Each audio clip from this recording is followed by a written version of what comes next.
Donc, bonsoir à tous et à toutes. Nous sommes le dimanche 10 octobre 2021.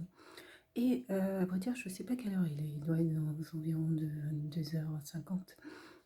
Donc, c'est un temps de prière, louange et témoignage. Et là, j'avais un message sur le cœur et- que je souhaitais évoquer.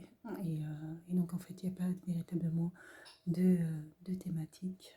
Et simplement, cette parole s'adresse à toi. Je pense que lorsque tu l'entendras, tu sauras que tu es directement concerné et que cette parole est faite pour toi. Donc, pour lancer, je dirais, ce sujet, le corps, le corps est certainement la plus magnifique création de Dieu. Il revêt tellement de complexité et finalement incroyable, euh, je dirais, de magnificence, car je vais prendre par exemple l'enfantement et lorsque la femme donne naissance, donne vie. C'est incroyable la capacité du corps déjà à pouvoir s'adapter à la grossesse et donc à la capacité à pouvoir se développer différemment de sorte à laisser la place à cet être vivant. Et après la naissance, la capacité du corps aussi à pouvoir retrouver, à pouvoir se reconstruire par soi-même. Et, euh, et je trouve que le corps, c'est incroyable. C'est incroyable tout ce qu'il revêt un peu de magie. Un peu de magie. Mais ce corps, bah, au fil des années, avec le temps, et pas forcément avec le temps, je dirais que selon les individus, tout simplement, ce corps se transforme, change et, euh, et il évolue différemment. Et il peut évoluer complètement différemment puisque ce corps peut prendre un tout autre aspect, ou ce corps peut être modifié soit par les événements de la vie, ou par éventuellement ce que l'alimentation, mais au-delà de l'alimentation, il y a aussi tous les traitements médicamenteux ou autres qui peuvent influer sur transformer le corps, en tout cas influer sur le corps de l'individu.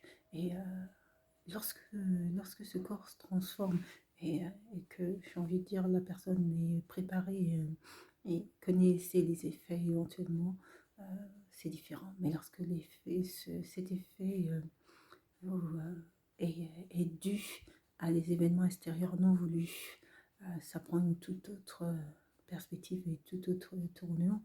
Et, et notamment quand l'individu est en incapacité de pouvoir cerner le motif de cette transformation du corps et comment éventuellement s'interrompre cette évolution de son propre corps. Et, là, ce message s'adresse à quelqu'un tout particulièrement, parce que je suis chrétienne. Je suis chrétienne, et quand on est le chrétien, c'est celui qui suit. C'est celui qui suit la parole de Dieu. Mais en fait, quand on dit être chrétien, pour ceux qui sont chrétiens, ils le savent très bien que quand ils disent être chrétien, il y a un certain nombre de tourments, je dirais, qui leur surviennent dessus du jour au lendemain. Un peu comme si tu as voulu être chrétien, un peu tu vas assumer ce qui va arriver après. Et chrétien, c'est celui qui suit. Donc en fait, celui qui suit, c'est au-delà même de la religion. Ça peut être le chrétien protestant, ça peut être le musulman, ça peut être le juif. C'est celui qui suit la parole de Dieu, le chrétien. Donc ça peut être tout le monde.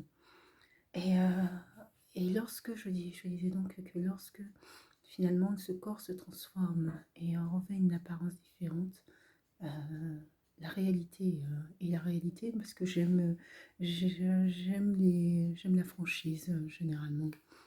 J'aime la franchise et puis l'honnêteté. Et, euh, et la réalité, c'est que lorsque ce corps se transforme, eh ben, ça va impacter non seulement l'individu même, mais ça va impacter tout son environnement. C'est-à-dire que l'individu se construit sur ce qu'il a été, ce qu'il est, sur ce qui est les acquis de son enfance, de la scolarité, de son environnement social, mais se construit aussi avec sa personne et la personne que nous sommes finalement. Et ben cette personne, cette identité, et ben il y a aussi une part de de ce corps qui est le nôtre, ce corps que l'on a appris avec le temps à manipuler, à faire évoluer, à, je dirais, à contrôler finalement, en quelque sorte, quand c'était possible. Mais que ce corps qui change et se métamorphose, euh, mais finalement, le corps a une mémoire et le corps revient à, à ce que l'être a souhaité, à, à la mémoire, à l'idée même que l'individu a développé. Si l'individu a la capacité et la force mentale de pouvoir reconstruire ce corps. Et je vais y revenir, sur ce sujet. Mais lorsque ce corps se transforme, le corps se transforme et il prend une dimension tout autre. Mais ce corps qui se transforme et prend une dimension tout autre va impacter donc la personne, l'individu, va impacter également son environnement. Et lorsqu'on est chrétien, souvent les personnes vont vous dire, eh ben, ça, ce sont les choses du monde. Et quand ils disent les choses du monde, ça veut dire que, en fait, quand tu es chrétien, tu dois, je dis bien tu dois, c'est l'idée que souhaite véhiculer des personnes, des membres de l'Église, c'est que tu es censé abandonner ce qu'il y a dans ce monde. Et ça, ce sont des idées que je trouve souvent qui peuvent être un peu extrêmes, qui peuvent aller jusqu'à dire que l'idée de la société de consommation et tout, il faut le rejeter, tout ça. Euh, Idée sur laquelle je ne suis pas du tout d'accord. Mais donc, pour aller dans le fil de ma pensée, c'est que puisque ça va au moins, ce qui veut dire qu'en finalement ton corps, ce corps qui finalement est influé aussi et influence l'environnement dans lequel l'individu se trouve, eh ben, revêt un peu des éléments du monde. Et finalement, eh ben, si tu veux être un bon chrétien, tu ne dois pas attacher d'importance à ce qui revêt de l'apparence. Et ce qui revêt de l'apparence, c'est ta personne et donc le corps.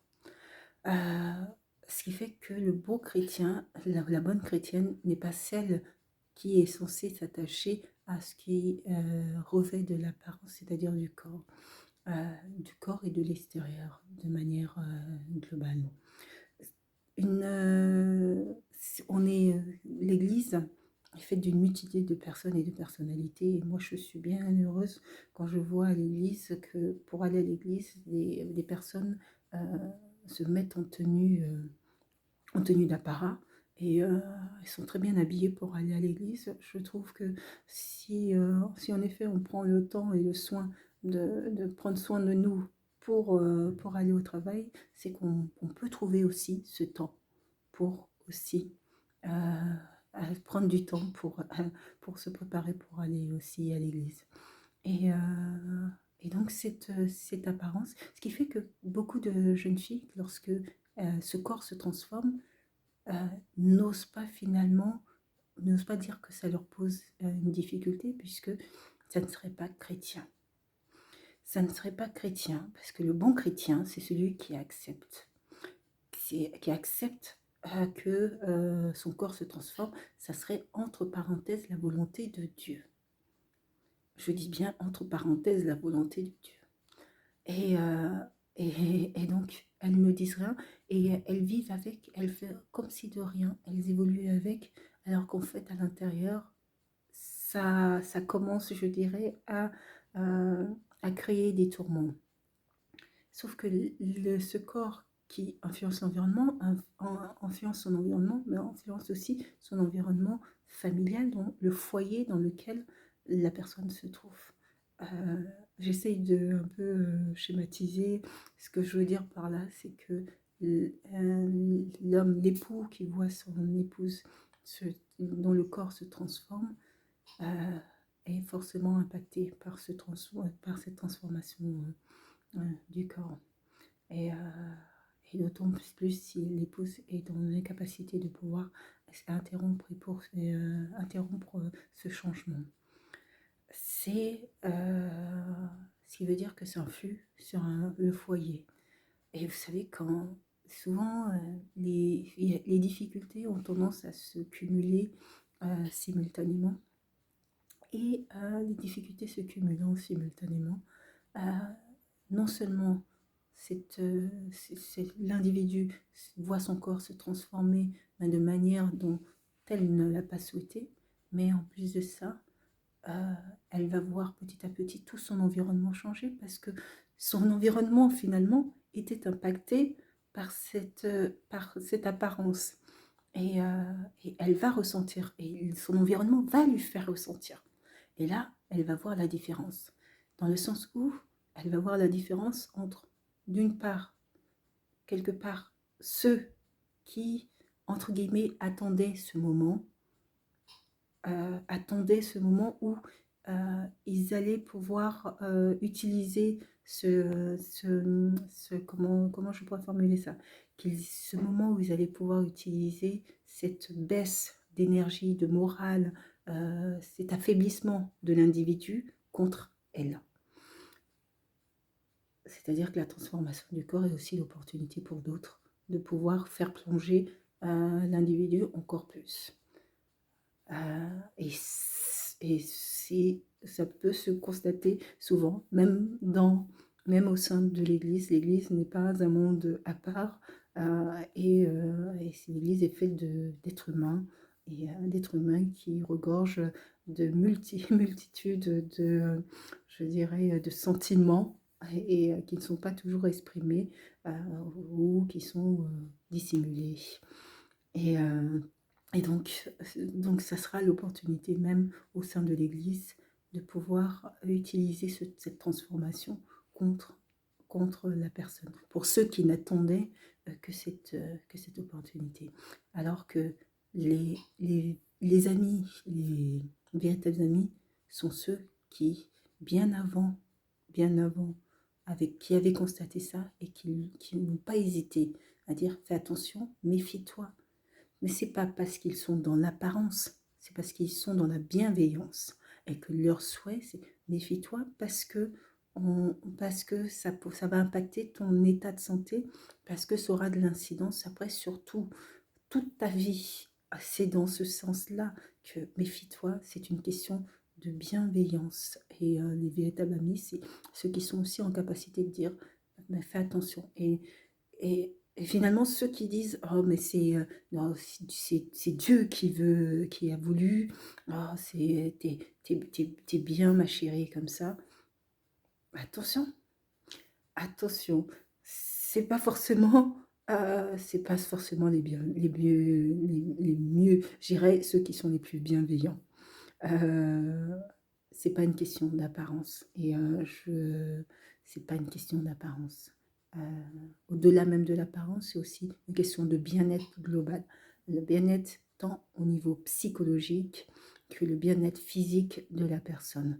Et que lorsque le corps est impacté, non seulement le psychologique va devoir tenir bon face aux éventuelles moqueries, tenir bon face au regard simplement des autres, au regard de ceux qui ont connu autre chose, tenir bon parce que ça va être un révélateur des individus malveillants qui étaient déjà placés autour de la personne, et tout d'un coup, le regard qu'elle va poser sur son environnement sera tout autre, parce qu'elle va voir ce qu'elle ne voyait pas auparavant.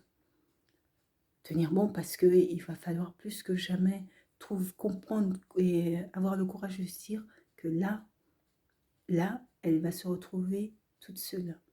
Tu vas te retrouver tout seul. Tu vas te retrouver tout seul. Mais quand je te dis tu vas te retrouver toute seule, c'est pas que tu vas te retrouver toute seule. La solitude est un sentiment, c'est pas un état de fait. Donc, tu vas te retrouver seule sur le plan psychologique.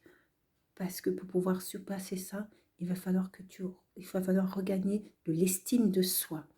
Et l'estime de soi, ça va être se revaloriser déjà sa propre personne à ses propres yeux avant de pouvoir revaloriser aussi aux yeux des autres. Ce qui veut dire qu'il va falloir se reconstruire et reconstruire ce corps comme celui que tu as souhaité, comme celui dans lequel tu te sentais bien. Et ça veut dire qu'il va falloir passer outre, au-delà de ce que même l'Église, dans sa globalité, pense. Parce qu'il y aura toujours quelqu'un pour dire « Oh, c'est de la superficialité, tu es très bien comme ça, il y a des femmes qui vivent rondes. » Laisse parler. Laisse parler parce que toi, tu connais ta situation. Et si tu restes dans cette situation-là, je veux dire, non seulement ton corps va se transformer, mais c'est là où ton foyer va se transformer. Et tu vas te prendre la remarque que tu n'attendais nulle part. Tu n'aurais jamais pensé que ton propre mari puisse te sortir cette remarque-là, mais cette remarque-là va quasiment t'achever. Parce que sur le plan psychologique, si non seulement l'extérieur, ça ne va pas, et que ton foyer, ça ne va pas, et c'est en train de craquer à cause de ça, c'est à cause de cet élément qu'on appelle la superficialité, mais c'est surtout le bien-être que toi, tu as avec ton corps. Et si le bien-être que tu as avec ton corps revêt de superficialité, alors oui, et ne te pose pas la question et n'aie pas honte. Oui, parce que ceux-là même, regarde bien, ceux-là même qui te disent que, oh, mais non, c'est l'Église, nous, les gens, les chrétiens, on ne s'arrête pas à ça. Honnêtement, je te dis honnêtement, ce sont les premiers à partir, à changer de salle pour rire. C'est totalement faux. C'est totalement faux. Donc, c'est pour ça. Là, moi, j'avais ça sur la pensée, dans la pensée et puis sur le cœur. Parce que je pense que c'est comme ça qu'il y en a qui se retrouvent comme ça, qui se retrouvent un peu bloqués, c'est-à-dire de cette peur d'être considérés comme superficiels. Mais toi, tu connais la valeur de ton cœur. Tu sais pourquoi tu fais les choses.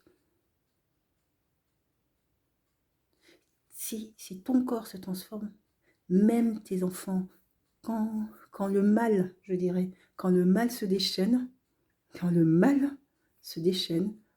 je peux t'assurer que non seulement ton mari, ton couple, ton foyer sera en difficulté, mais même tes enfants, à cause de la transformation de ton corps, seront aussi en difficulté et vont te faire ressentir cette difficulté, vont te faire ressentir que la transformation de ton corps qui s'est beaucoup trop développée, c'est même plus grossir, hein, là je parle d'une transformation importante, et bien même ça va, même tes enfants vont aussi, même peut-être même involontairement ou volontairement, faire en sorte aussi de te mettre la tête sous l'eau.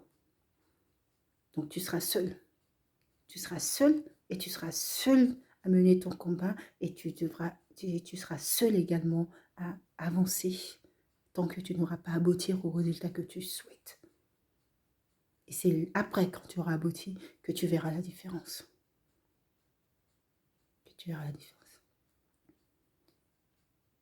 Tu peux te permettre de la superficialité. Tu peux te le permettre. Parce que ce qui compte, c'est la valeur de ton cœur. Et ce qui compte, c'est ton bien-être à toi. Tu ne seras pas en mesure, si, puisque tu es chrétien, tu veux suivre la parole, tu seras en difficulté pour suivre la parole, tu seras en difficulté pour propager la parole, tu seras en difficulté pour mener l'œuvre que tu souhaites mener, si dans ton corps, tu ne te sens pas bien. Donc fais un effort de la superficialité. Si tu considère que l'importance véritablement est que tu suives l'œuvre de Dieu. Et moi je te dis que l'œuvre de Dieu n'est pas que tu prennes des proportions corporelles incroyables. Dieu a prévu un tout autre chemin pour toi. Et Dieu, c'est la grâce qu'il y a en toi. Et c'est justement parce qu'il y a cette grâce en toi que finalement, tu t'es retrouvé dans cette situation. Mais Dieu est grand. Dieu est grand. Tu n'es pas né comme ce qui n'est pas inné, qui n'a pas été de naissance, qui a été acquis au cours de la vie, peut être modifié. Peut-être modifié. Ce qui veut dire que si ton corps a été transformé par un élément extérieur au cours de ta vie, eh ben, ton corps a une mémoire et ton corps est en capacité de pouvoir revenir sur ce qu'il a été pendant la majorité des années.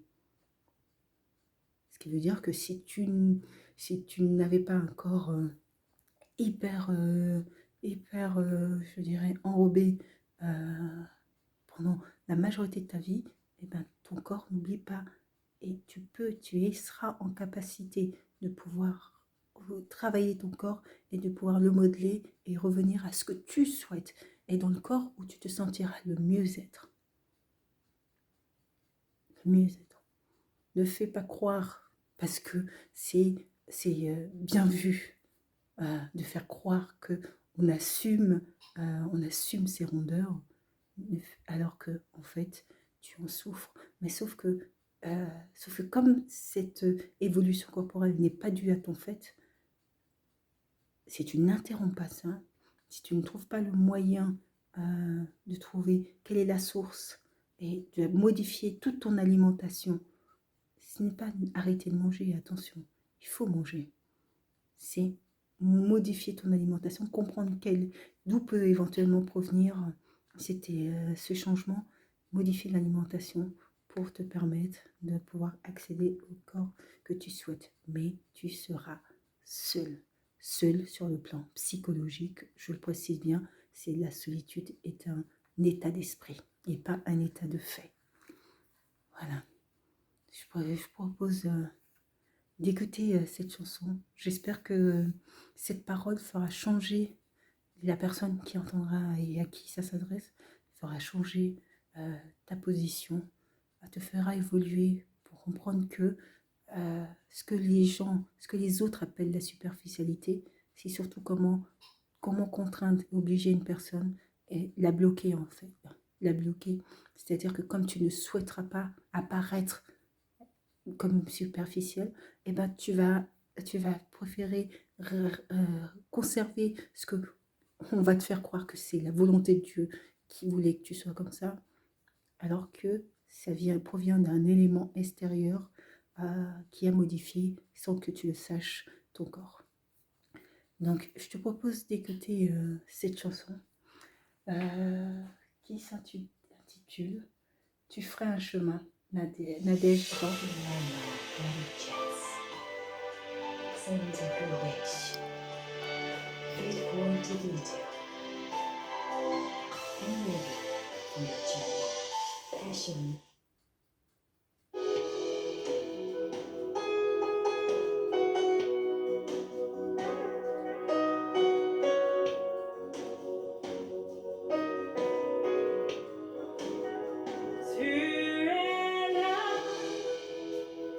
Présent parmi nous,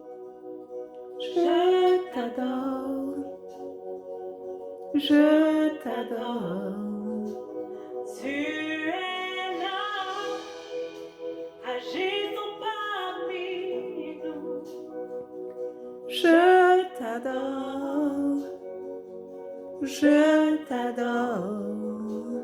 Tu es la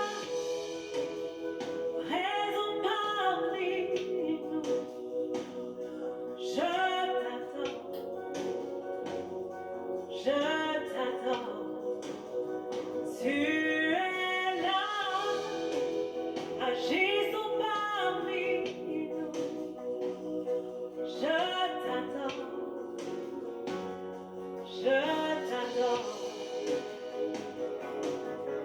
Et tu ferais chemin au Père des miracles, sur cette promesse, lumière dans les ténèbres. Mon Dieu, c'est ce que tu es.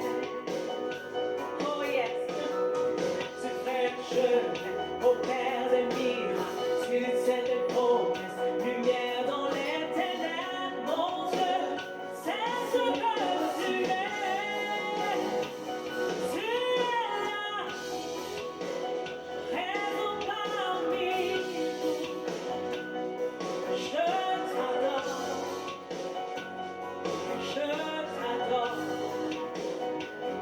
Tu es là, tu restaures les cœurs brisés. Je t'adore.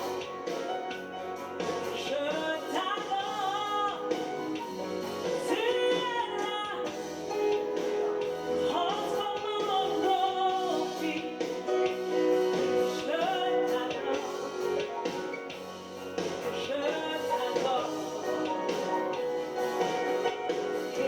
Tu prêches au Père des miracles, tu sers de promesses, lumière dans les ténèbres. Mon Dieu, c'est ce que tu es. Oh oui, tu prêches au Père des miracles, tu sers de promesses, lumière dans les ténèbres. Mon Dieu, c'est ce que tu es. Tu es là. Raison parmi nous. Je t'adore. Tu es là, agissant parmi nous. Je t'adore. Tu es là, transformant les vies, Yahweh. Je t'adore. Tu es là, restaure les cœurs brisés. Je t'adore.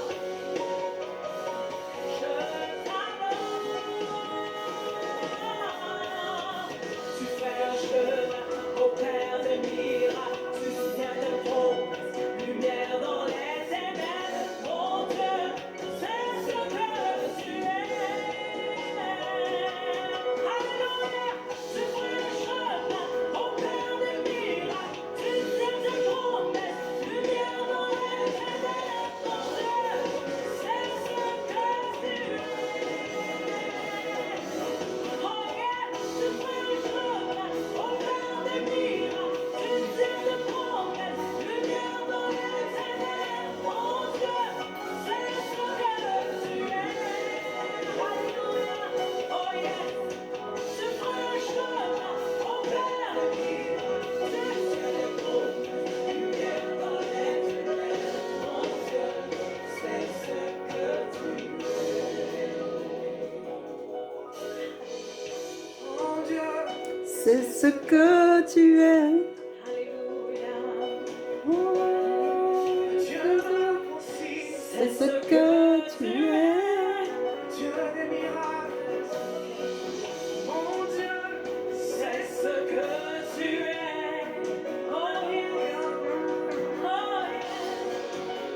C'est ce que tu es. Oh yes, Yahweh, tu fais un chemin au Père des miracles, tu tiens tes promesses, lumière dans les ténèbres. Mon Dieu, c'est ce que tu es.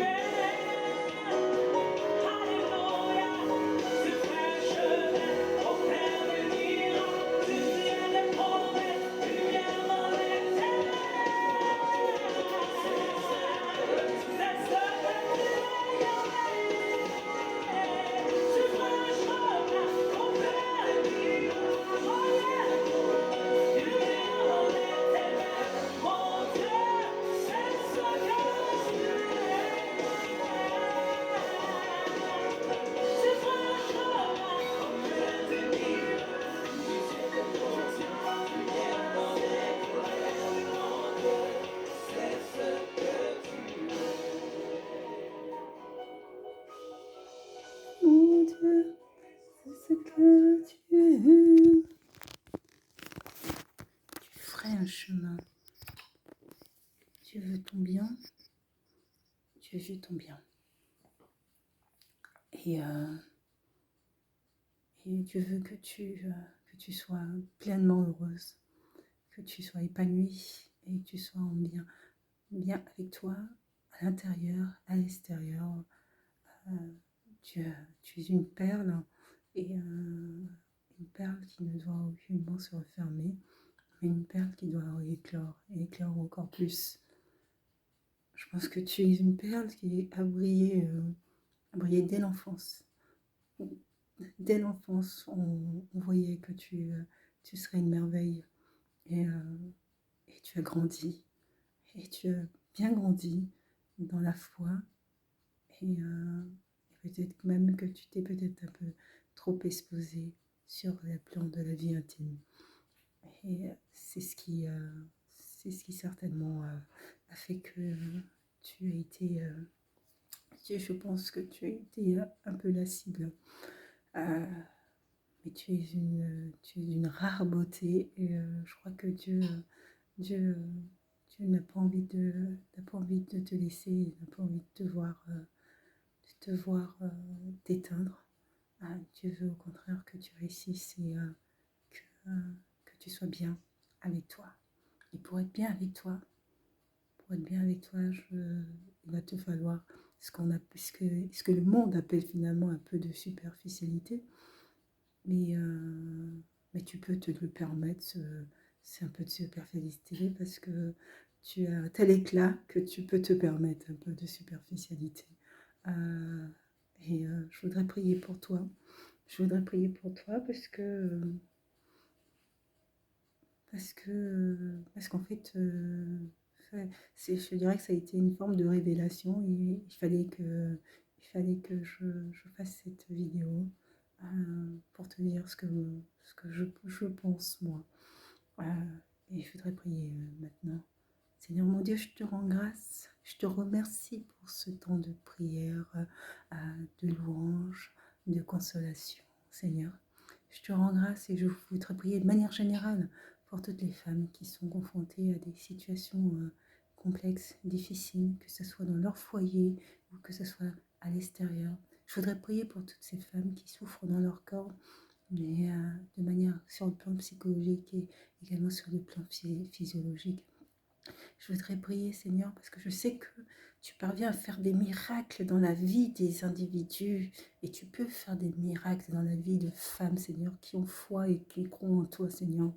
Seigneur, quand le corps se transforme de manière involontaire, Seigneur, je sais que toi, tu peux arrêter les choses et tu peux faire que ce corps redevienne ce qu'il a été auparavant.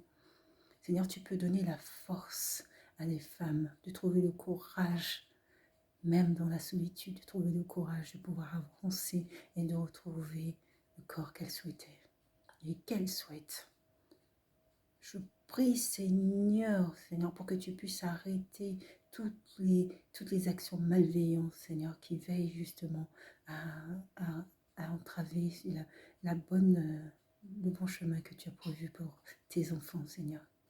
Je prie, Seigneur, pour que tu puisses montrer ta grandeur, Seigneur, que tu puisses montrer ta présence au quotidien, Seigneur. Je prie, Seigneur, pour que tu puisses montrer ton amour, parce qu'il va en falloir de l'amour, il va en falloir beaucoup d'amour, Seigneur, pour pouvoir soutenir et aider ces femmes, Seigneur.